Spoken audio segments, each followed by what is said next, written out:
Good afternoon, Fan Expo Canada. How's it going? This is the 25th anniversary year of Fan Expo Canada. It is an honor and a pleasure to be with you for, I think, the fifth year running. This show's been around 5 times as long as I've been working it. We've still got people coming in, but we wanted to go ahead and get this started so that everything is able to run on time. Anybody out there got questions for the cast of The Boys? Okay, you can start lining up. There's an X on the ground right here. My friend, where's Jim with the microphone? Jim is going to be who you're going to line up next to. I am going to ask a few things to get us started, but to get these guys out onto the stage, we've really got to blow the roof off this place and show them what Toronto's really about. You think we can get these guys out on stage, Toronto?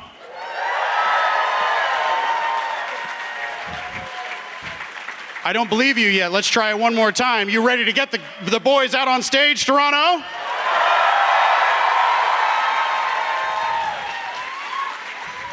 Well, let's start with the man with the terrifying laser beam vision, Homelander himself, Mr. Antony Starr. And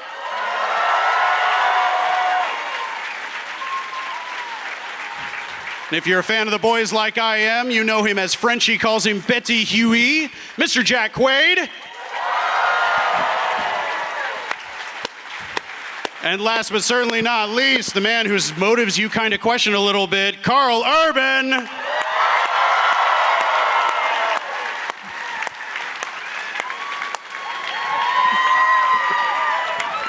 Toronto, how are ya?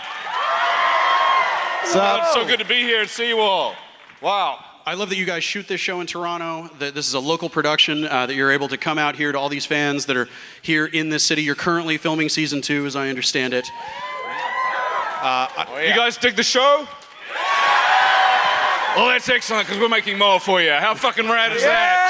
Come on. Now, the big thing I want to be cautious of is not spoiling people who may have not made it through season 1 yet. You guys cool with that? Making sure we're not spoiling stuff for people? Everybody dies. Everybody Thanks, dies in a Jack. big school bus accident. Well, I wanted to ask you guys a couple of things and then turn it over to the audience because they're the reason that we're here. Antony, a lot of people in this audience know you quite well from your part on Banshee. Right. Yeah.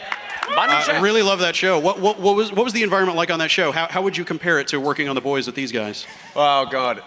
So Banshee was like, I was getting beaten up 3/4 of the time. And as I got older, my body fell apart more and I couldn't heal. So all I wanted to do was sit behind a desk, get fat, and tell other people what to do. And I'm basically doing that in this show and just lasering people. It's fucking great. All I have to do is sit and go, yeah, laser, you're dead, fuck you. It's awesome. I love it. So, this is my speed. Lasering people is way better.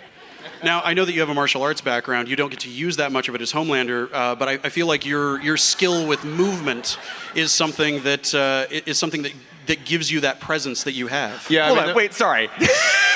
Wait, you have a martial arts background? Yeah, I got a martial arts background. He watches MMA fights, right? Yeah. Yeah, that's what that means. I have a martial arts background. likes I to have play a like John I have Jones. fight pass on UFC. Fuck you.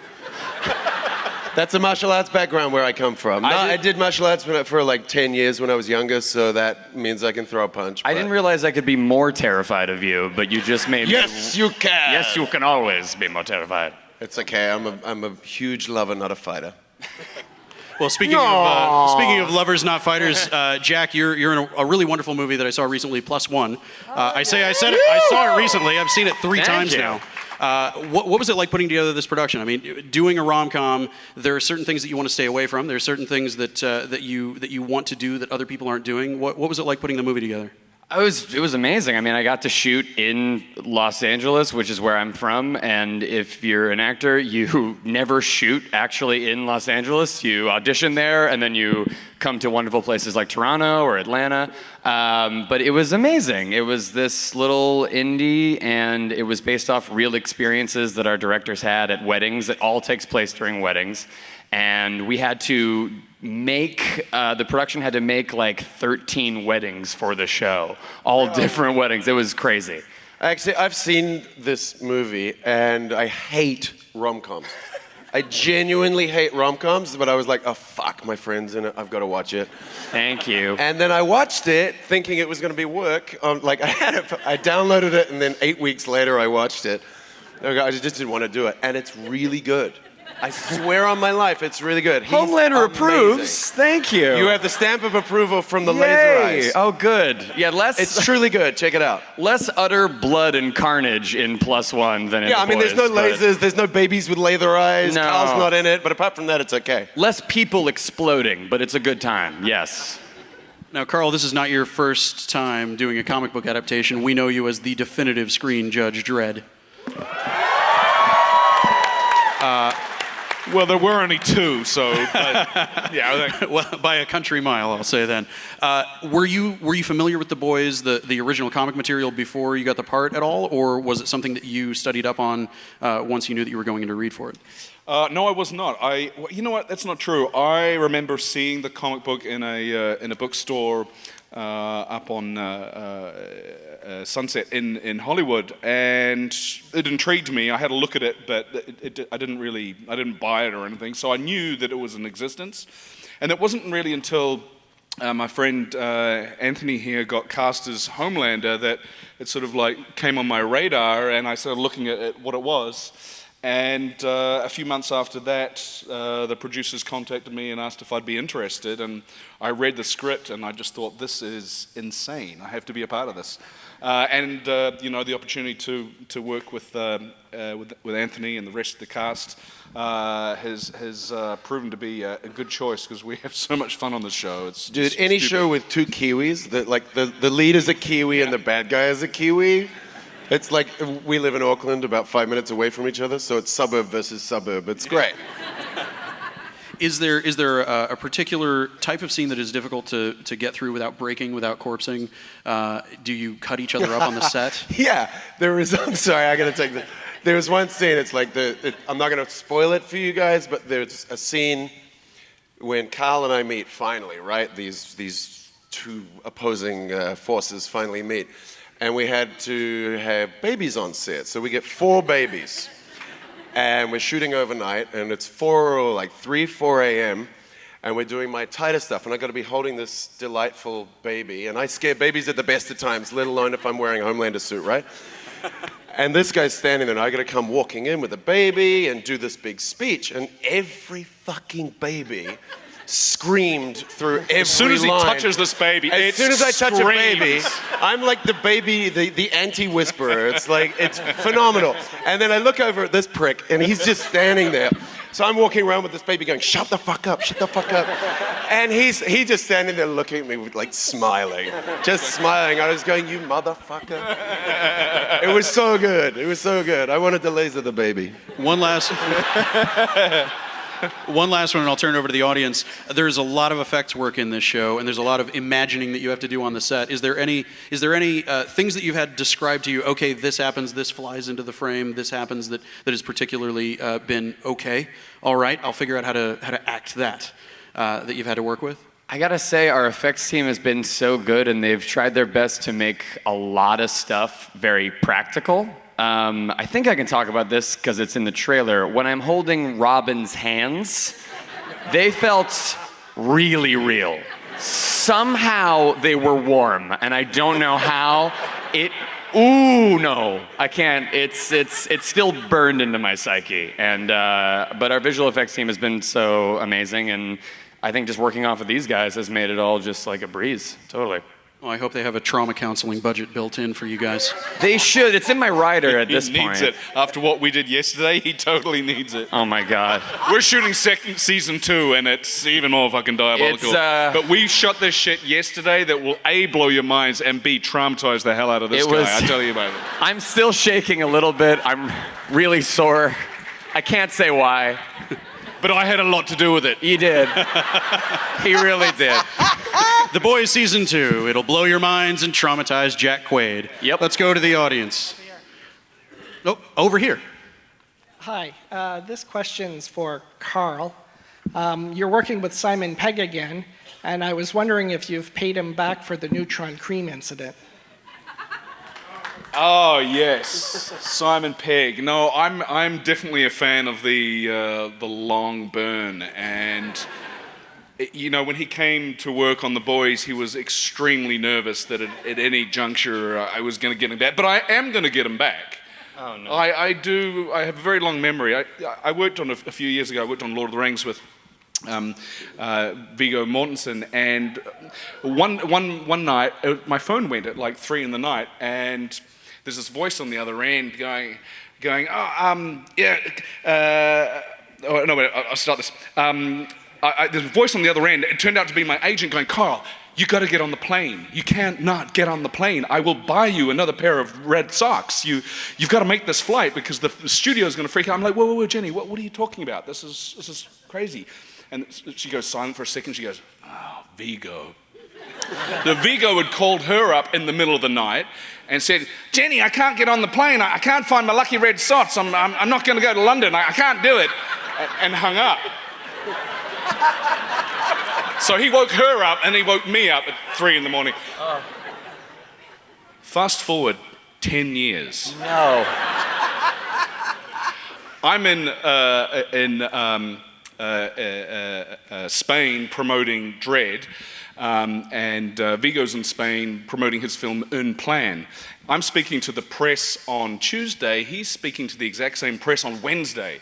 So just really casually, like at the end of every interview, when the cameras had stopped rolling, you know, I'd talk to the reporters and I'd say, oh yeah, I got a day off tomorrow. And they're like, oh really, what are you going to do? And I'm like, well, I'm thinking of going to visit my friend Viggo.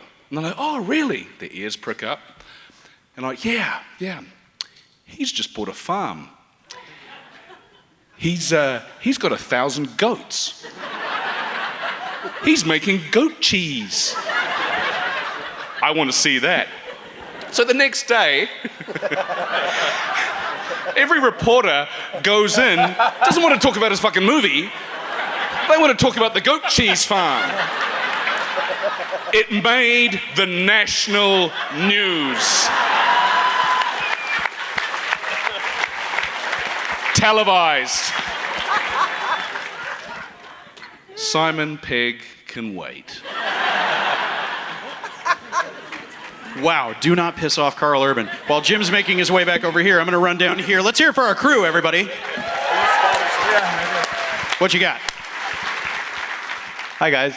I gotta say, this show came from out of nowhere for me. I guess I live under a rock, I don't know. But like, I was like, oh, The Boys, let's check this out. And it just blew me away. I couldn't believe it was so good. And my poor wife, I dragged her into watching it, and she's like, oh, this is pretty good. I think I like this. And then she was like, oh, people are exploding. And she was a little bit traumatized by it, but she was so good, she watched the whole damn thing with me. I think she still has a little bit of PTSD, but it was awesome. So thank you so much, and thank you for coming to Toronto. Dredd 2, do you think it'll happen? Let me field this one. Yeah, Jack. We're working on it. No, go ahead. Oh, really? They are working on it. Here's the deal. I know that the guys who have the rights to it, Rebellion, are currently working on developing a TV show called Mega City 1. I have no doubt that will happen at some point in the future. Whether or not I'll be a part of it, I don't know. I'm sort of committed to doing The Boys. But naturally, I would love to be a part of it. But regardless or not, I cannot wait to see what they do with it. And it'll be something completely different than Dredd. So, but thank you very much. Appreciate that. Thank you. And that was a great impression of your wife. Amazing. She'd be flattered. Why Antony knows what your wife sounds like, I don't want to know.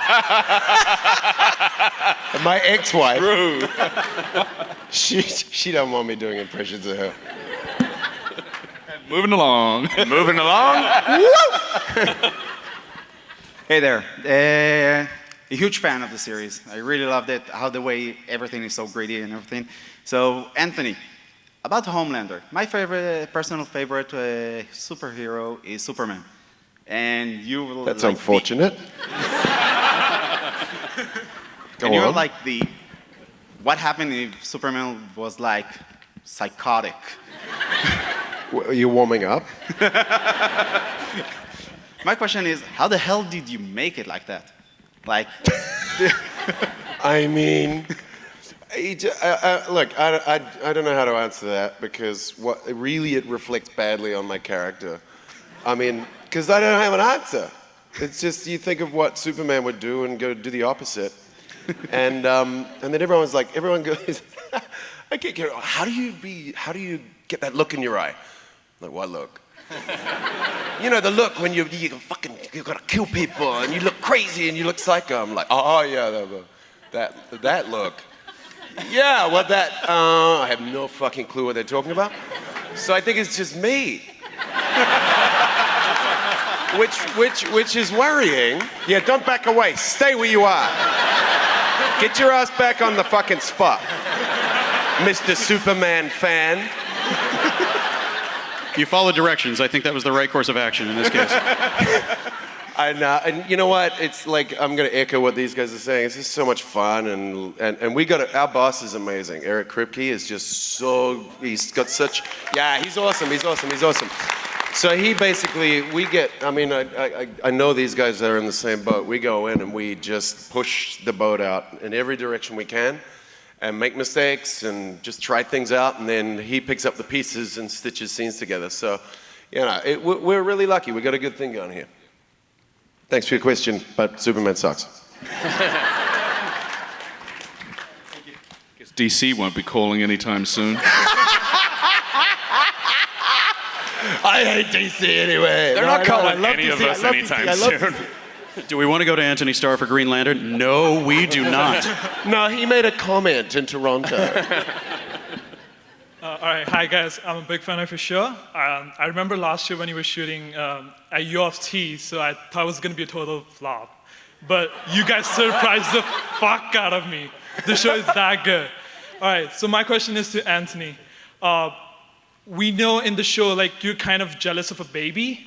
So when you were reading the script, like, what was going on in your mind? Like, wow, they're gonna make me fucking jealous of a baby? Like, what they're gonna do next to me? Like, what was going on in your mind? What did you say about a baby? Like, how you were, like, jealous of a baby. Oh, jealous of the baby? Yeah. What was it like playing jealousy of an infant? Yeah. I want to eat that baby's face.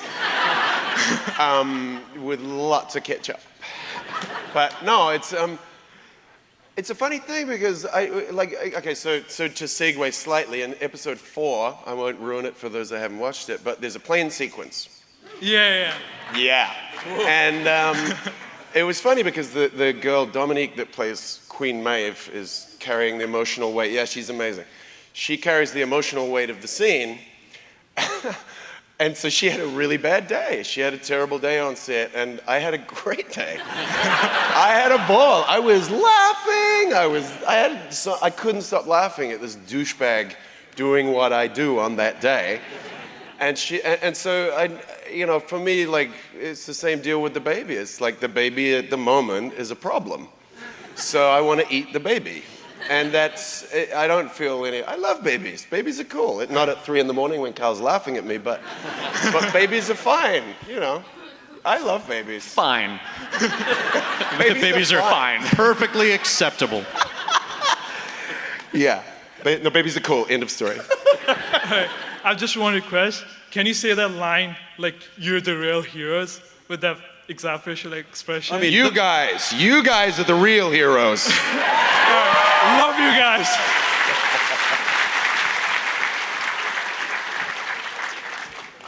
Again, thanks for putting out the show. It's been great.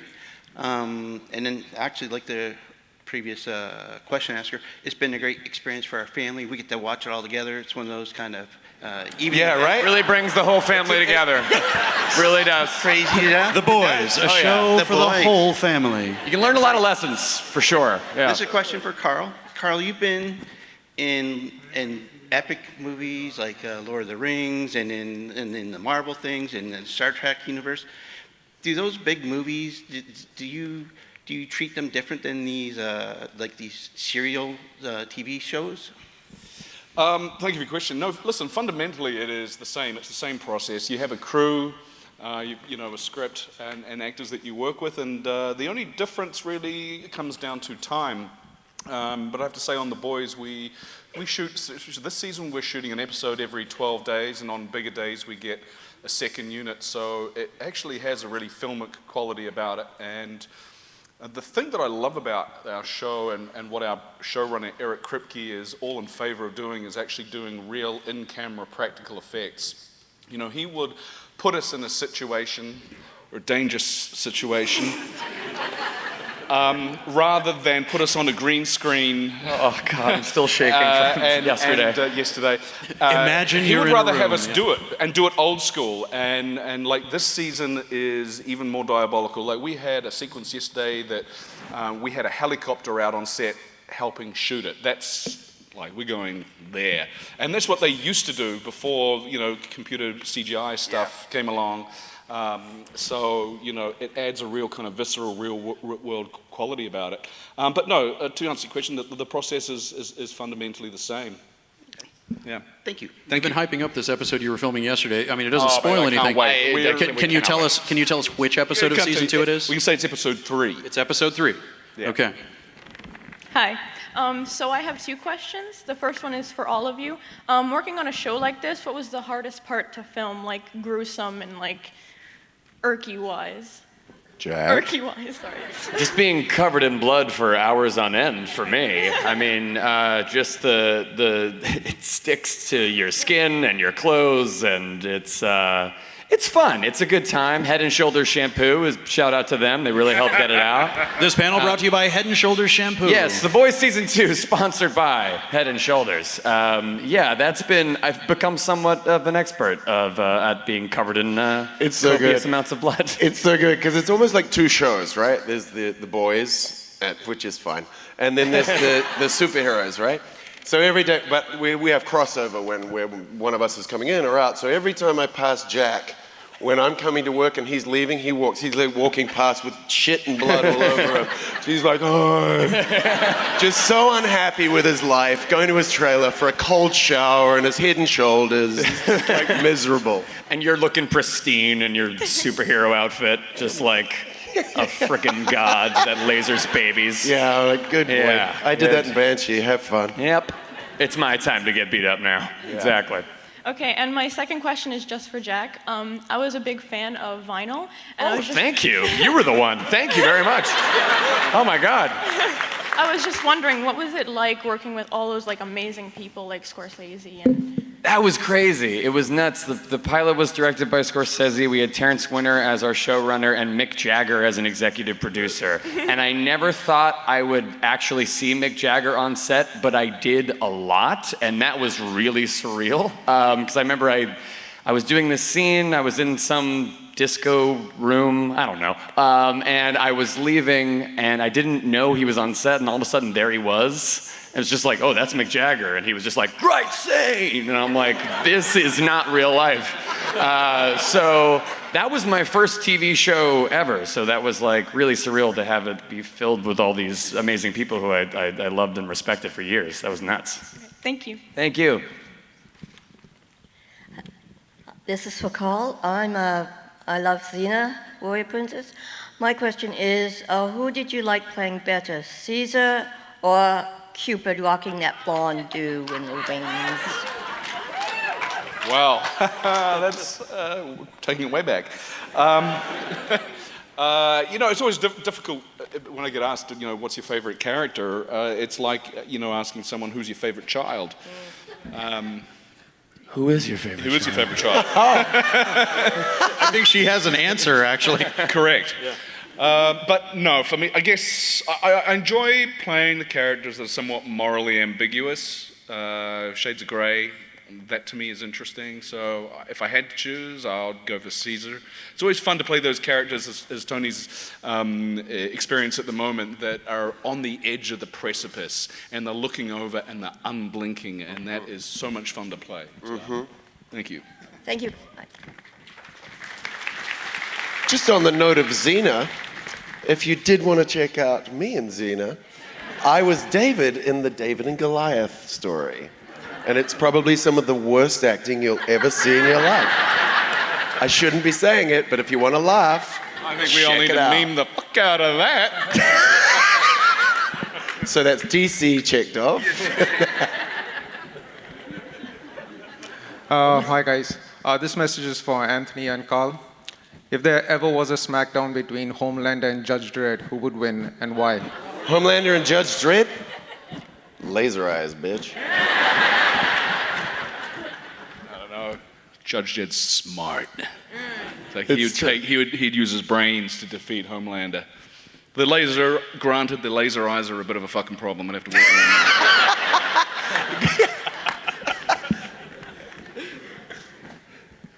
Hi there. Good afternoon. Thank you for being here. You've mentioned a couple of you on the panel already working with Eric Kripke, and I've come to your show because of a small television show from Vancouver called Supernatural. But Yep. Oh, I know that they did a couple of seasons of that, didn't they? They've got a couple of one or two seasons. One or two seasons. Yeah. So Mini-series, really, yeah. Yeah, we're really hoping that show takes off.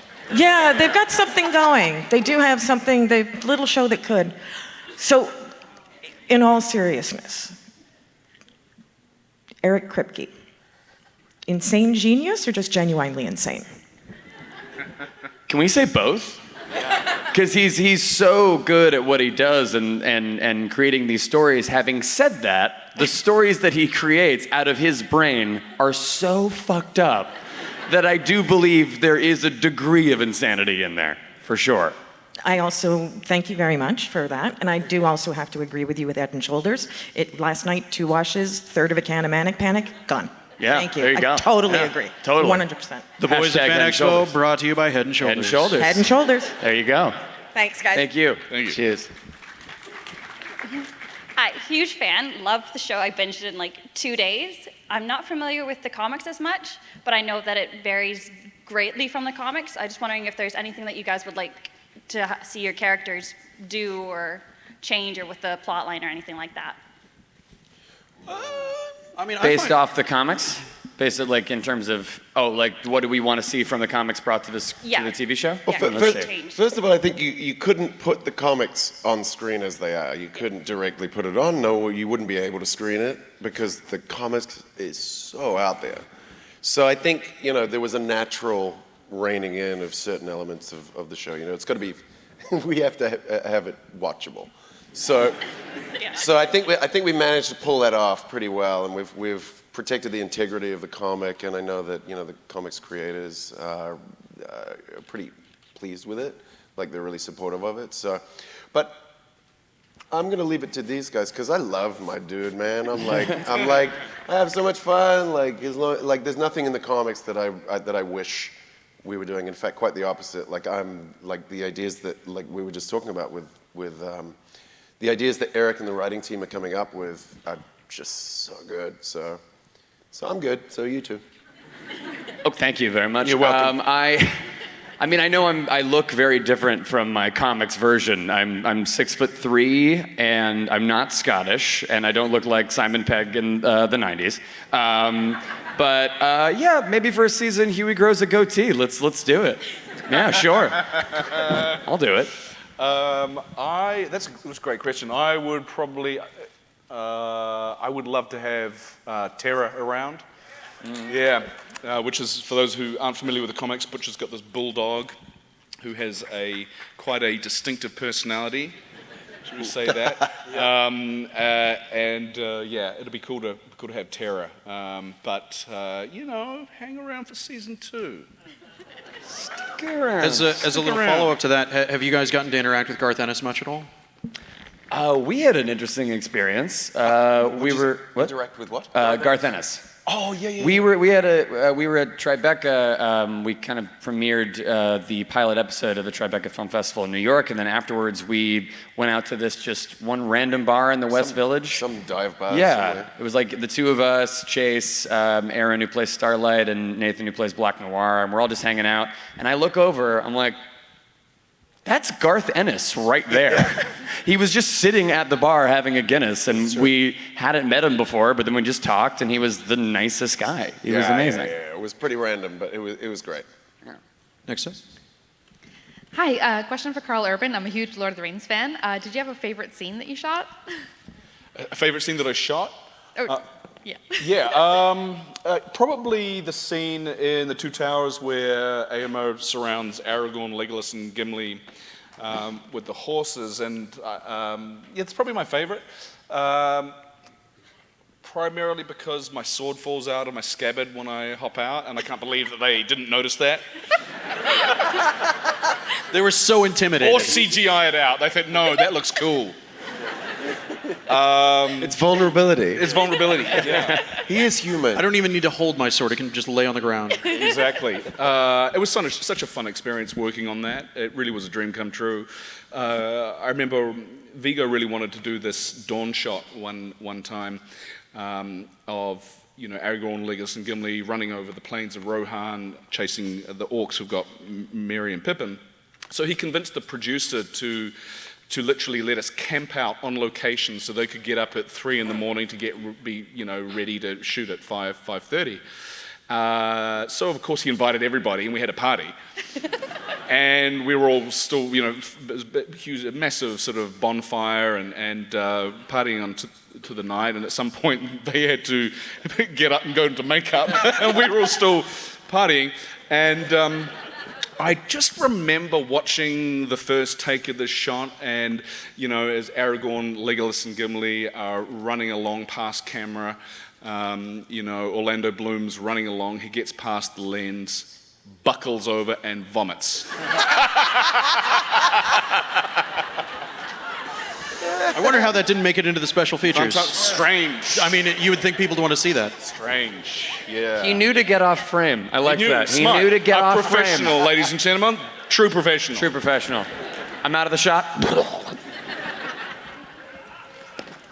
On behalf of the Mega City 1 Justice Department, I would like to ask Mr. Urban with regarding the sequel, but since that question has been answered, I'm going to ask you, how will you grow the Judge Dredd character if you take on that role again?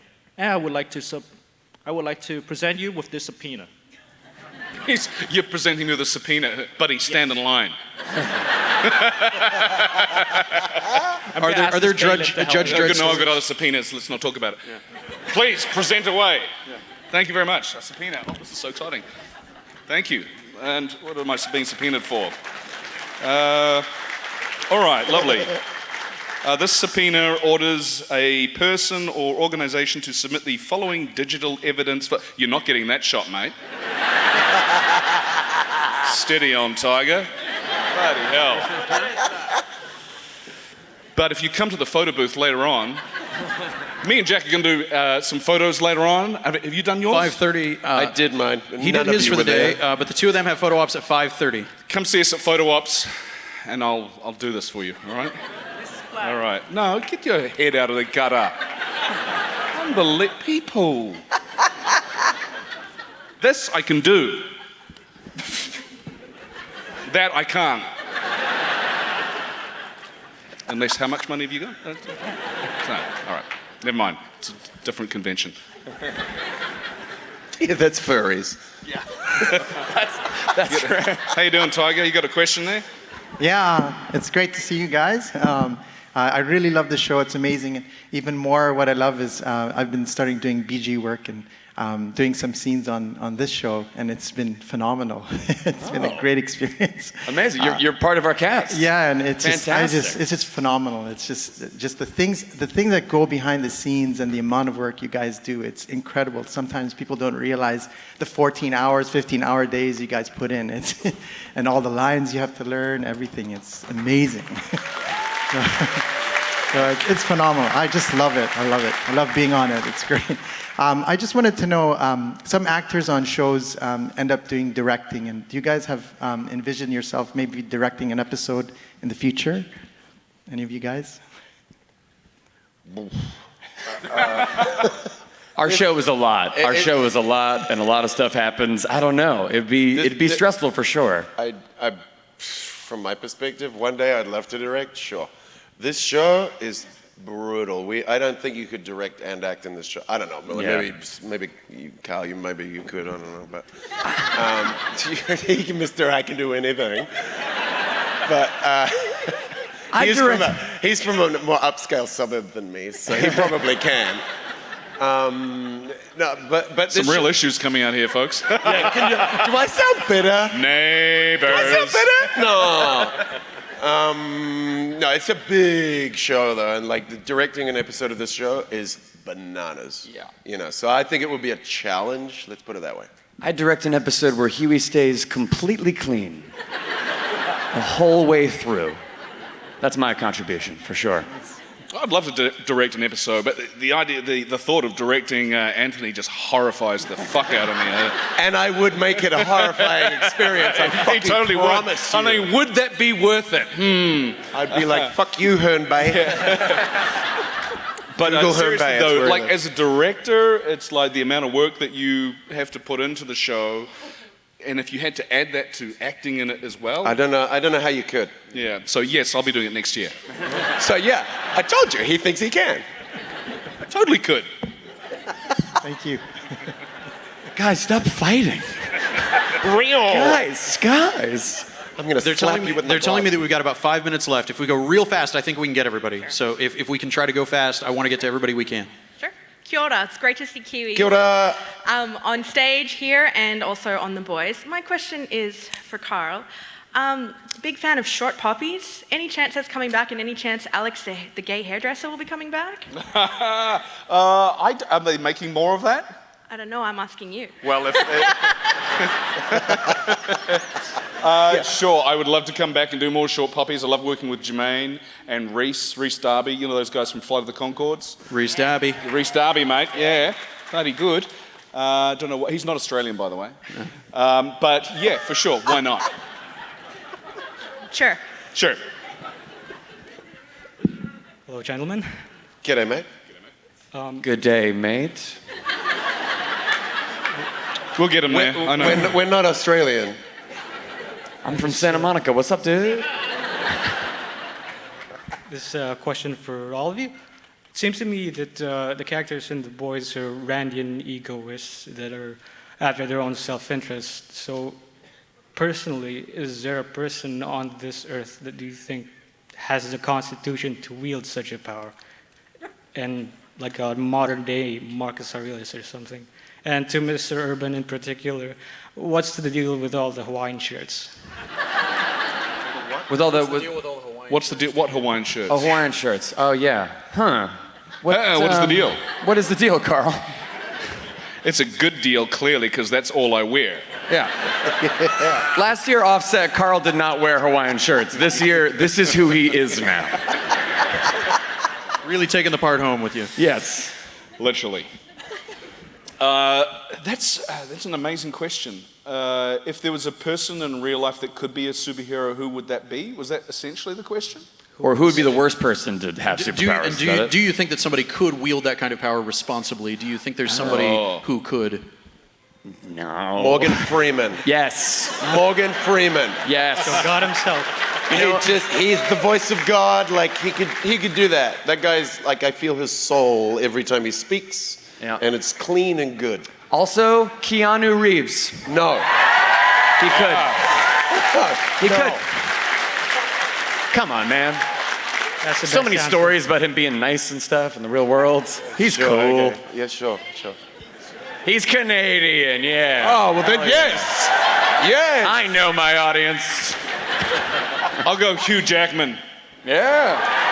Yeah. Good on you, Hugh. Good on you, Cobber. He'd be a good superhero, don't you think, mate? It's Australian, never mind. Next up, we just a few minutes left.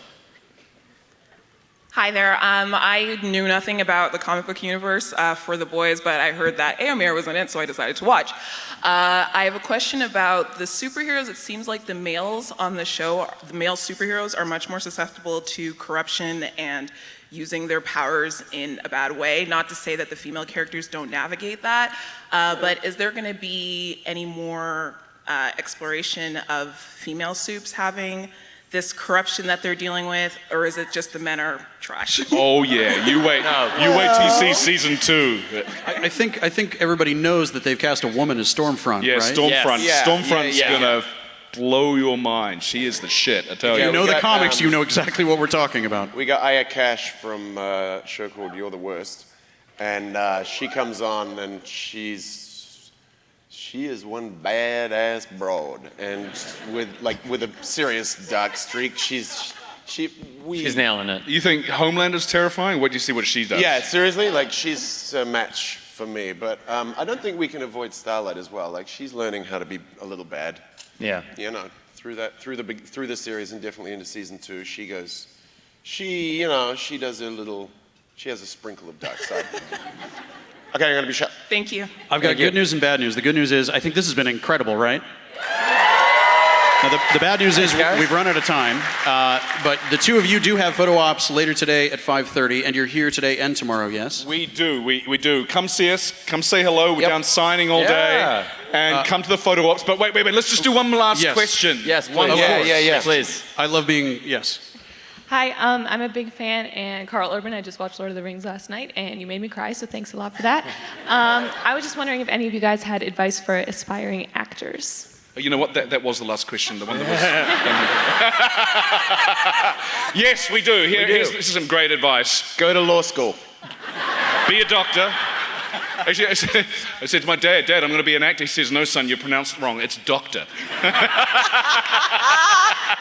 Hey, but no, seriously, great advice.